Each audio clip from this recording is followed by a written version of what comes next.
तुमने कभी किसी ऐसे गांव के बारे में सुना है जहां सूरज ढलते ही सन्नाटा छा जाता है, जहां लोग शाम होते ही दरवाजे बंद कर लेते हैं जैसे किसी अनकही बात से डरते हों? ऐसा ही एक गांव था, देवपुर। छोटा सा गांव, मिट्टी के घर, पुराने पेड़, लेकिन उसके बीचों बीच खड़ा था एक पत्थर का मंदिर। नाम था शिवालय। कहते हैं किसी राजा ने बनवाया था वो मंदिर, पर अजीब बात यह थी वो राजा कभी उस मंदिर को देखने नहीं आया।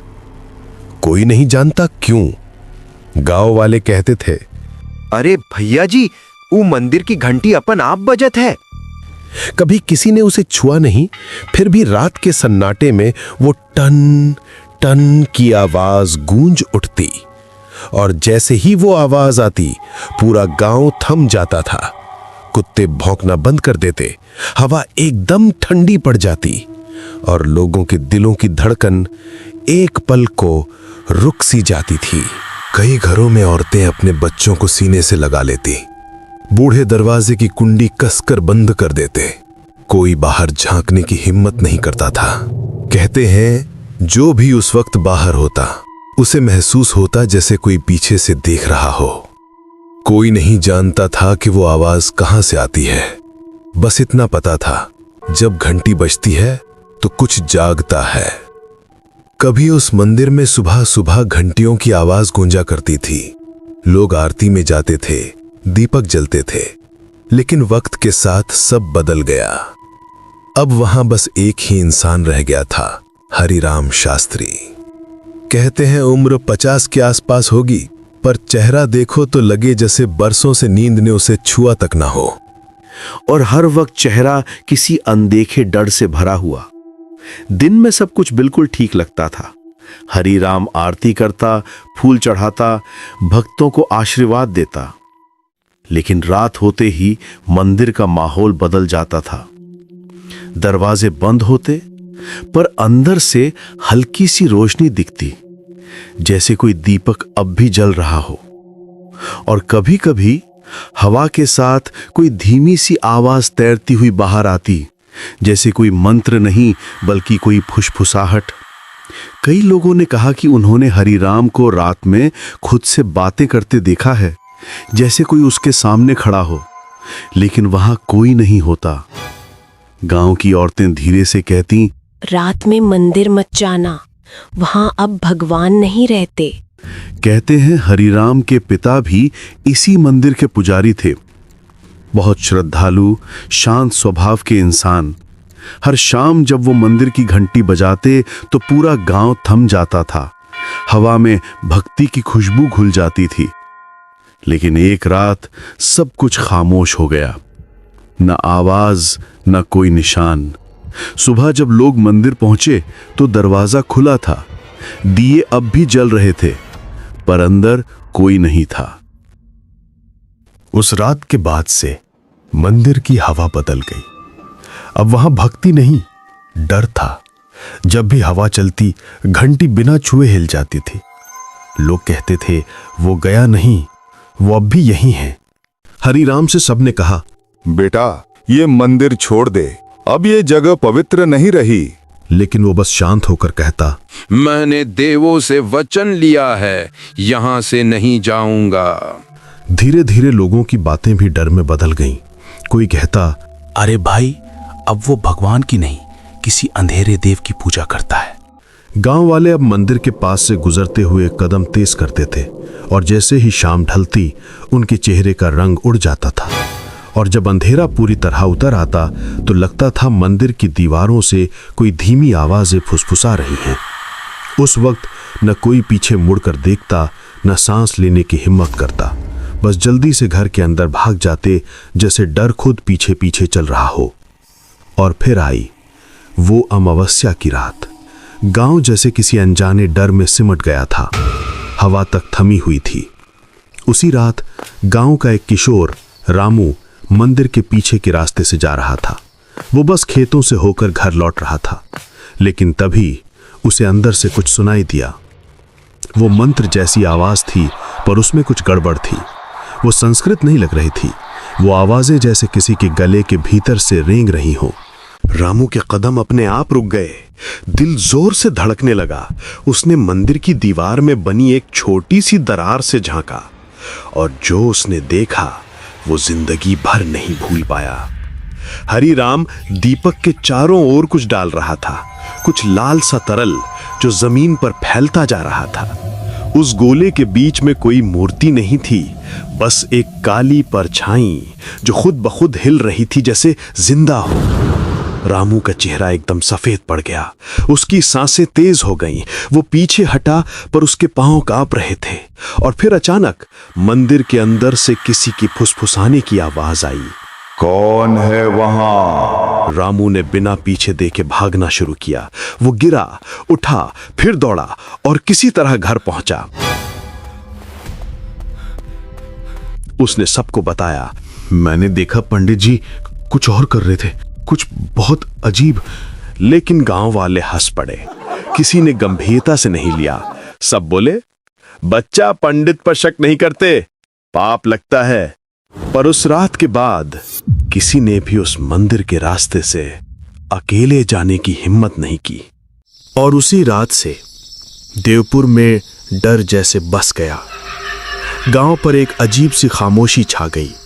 रातें लंबी लगने लगी, हवा में सर्दी बढ़ गई और लोगों को लगता जैसे हर कोने में कोई छिपा सांस ले रहा हो। पहली रात गोपाल का बैल खेत में मरा मिला। उसकी गर्दन पर जलने के निशान थे, जैसे किसी ने आग से जला दिया हो। गांव वाले बोले, मुझे लगता है बिजली गिरी होगी। पर सब जानते थे कि उस रात आसमान एकदम साफ था। दूसरी रात शंभू की बेटी, जो बस 8 साल की थी, नींद में उठी, बिना कुछ बोले मंदिर तक चली गई।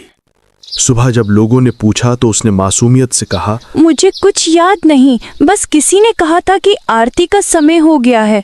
ये सुनते ही लोगों के अंदर डर का माहौल छा गया। और तीसरी रात मंदिर के बगल वाले बरगद के पेड़ से लगातार पत्ते गिर रहे थे। हालांकि हवा बिल्कुल नहीं चल रही थी।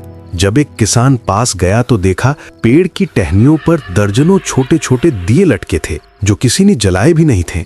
घंटी की आवाज अब हर रात सुनाई देने लगी थी। हरिराम की आरती के साथ साथ कोई और भी गा रहा था। वही लय, वही शब्द, पर आवाज इंसानी नहीं थी। धीरे धीरे गांव वाले उस आवाज को सुनकर कांपने लगे। किसी को नींद नहीं आती थी, बच्चे रोते रहते और बुजुर्ग कहते, ये आरती नहीं, बुलावा है। आखिर सरपंच ने फैसला लिया कि अब बस मंदिर बंद करना ही पड़ेगा। अगले दिन सुबह होते ही सरपंच कुछ गांव वालों को लेकर मंदिर पहुंचा। लोग धीरे धीरे आगे बढ़े और देखा मंदिर के दरवाजे के सामने राख की एक सीधी रेखा बनी हुई थी। हरिराम वहीं खड़ा था, सफेद कपड़ों में, पर चेहरा वैसा नहीं था जैसा पहले हुआ करता था। आंखें लाल और होठों पर एक हल्की मुस्कान। उसने शांत आवाज में कहा, जिसने इस रेखा को पार किया, सूरज उसके लिए दोबारा नहीं उगेगा। किसी ने कुछ नहीं कहा। लोगों के पैर अपने आप पीछे हटने लगे। दिल जोर जोर से धड़क रहा था। किसी की हिम्मत नहीं हुई नजदीक जाने की। सबके चेहरे पर सिर्फ एक ही चीज थी, डर। वो डर जो आंखों से नहीं, आत्मा तक उतर जाए। उसके बाद दिन बीतते गए, पर गांव में सन्नाटा और गहरा होता गया। धीरे धीरे मौतें शुरू हुईं। पहले जानवर, फिर इंसान। हर बार एक ही निशान मिलता, गले पर जलन, जैसे किसी ने जलता हुआ हाथ रख दिया हो और फिर कभी हटाया ही ना हो। रात पूरी तरह काली थी, बिना चांद, बिना हवा। बस दूर कहीं से आती वो आवाज जैसे किसी को बुला रही हो। गांव के 5 लोग, गोपाल, रामू, शंभू और 2 और, कांपते हाथों में मशाले लिए मंदिर की ओर बढ़े। किसी ने कहा, आज जो भी हो इसे खत्म करके रहेंगे। पर किसी के कदमों में भरोसा नहीं था। सब जानते थे ये रास्ता शायद लौटने का नहीं है। जैसे ही उन्होंने मंदिर का दरवाजा खोला, अंदर की ठंडी हवा ने मशालें हिला दी। जमीन पर राख से बने थे अजीब से त्रिकोण, जिनसे हल्की भाप उठ रही थी। बीच में हरिराम बैठा था, आंखें बंद, होंठ हिल रहे थे जैसे किसी को पुकार रहा हो, जो यहां नहीं पर फिर भी मौजूद हो। गोपाल कांपती आवाज में चिल्लाया, पंडित जी, ये क्या कर रहे हैं आप? हरिराम ने धीरे धीरे सिर उठाया। उसकी आंखों में अब सफेदी नहीं थी, बस गहरा काला अंधेरा, और उस अंधेरे में जैसे कुछ हिल रहा था। वो मुस्कुराया बहुत हल्के से, फिर बोला, तुम लोग जिसे अंधेरा कहते हो, मैं अब उसी का पुजारी हूं। रोशनी तो बहुत पहले मर गई। जैसे ही उसके होंठों से ये शब्द निकले, मंदिर की सारी घंटियां एक साथ बज उठीं। इतनी तेज कि दीवारें कांप उठीं। दीपक एक एक करके बुझने लगे, राख उड़ने लगी, हवा में घूमती हुई, जैसे किसी अदृश्य चीज ने उसे उठा लिया हो।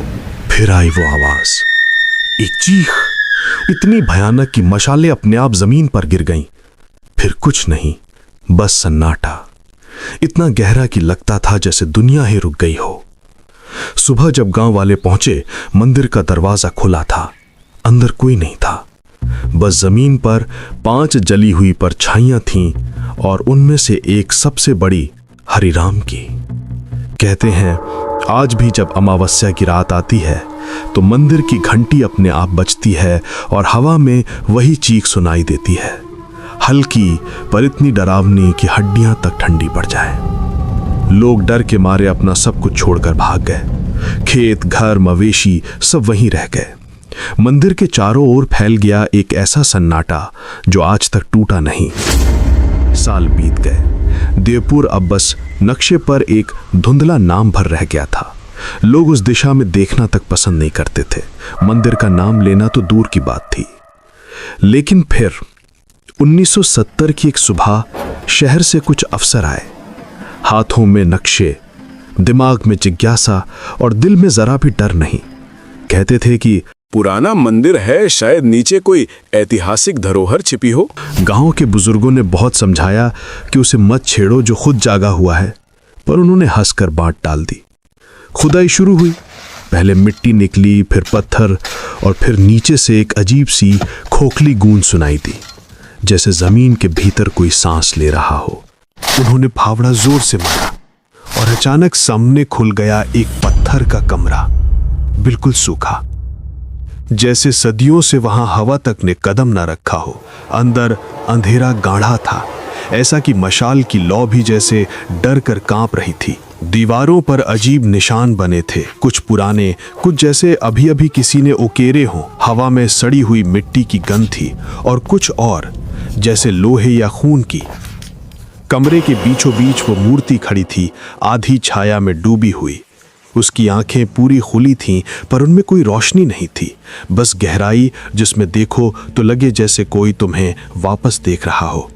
और तभी पीछे से एक अफसर की आवाज टूटी, ये मूर्ति सांस ले रही है क्या? बाकी सबने कुछ नहीं कहा, क्योंकि तब तक सब सुन चुके थे। पत्थर के नीचे से आती वो धीमी सी धक धक धक, जैसे जमीन के अंदर कुछ जिंदा था। रात में वो अफसर देर तक अपनी रिपोर्ट टाइप करता रहा। कमरे में बस टेबल लैंप की पीली रोशनी थी। टाइपराइटर पर उसकी उंगलियां थम गईं, और आखिरी लाइन पर लिखा रह गया, सब स्क्राइब। उसके बाद टाइपराइटर अपने आप चलने लगा। सुबह कमरे का दरवाजा अंदर से बंद मिला। जब तोड़ा गया, हवा भारी थी, जैसे भीतर किसी ने सांसें रोक रखी हों।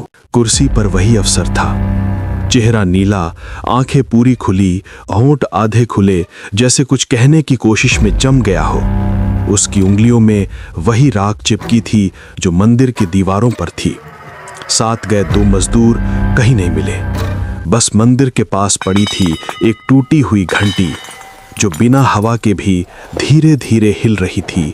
आज भी अगर तुम देवपुर के रास्ते से गुजरो तो हवा कुछ ज्यादा ठंडी लगती है, जैसे कोई अदृश्य सांसें तुम्हारे गले से टकरा रही हों। पेड़ हिलते नहीं, लेकिन उनकी परछाइयां जमीन पर ऐसे रेंगती हैं जैसे कुछ तुम्हारे साथ साथ चल रहा हो। रात वहां जल्दी उतरती है और सन्नाटा इतना गहरा होता है कि तुम्हें अपनी ही धड़कन भारी लगने लगती है। और फिर कहीं दूर से वो आवाज आती है, धीमी, टूटी हुई पर साफ, घंटी की नहीं, किसी मंत्र जाप की।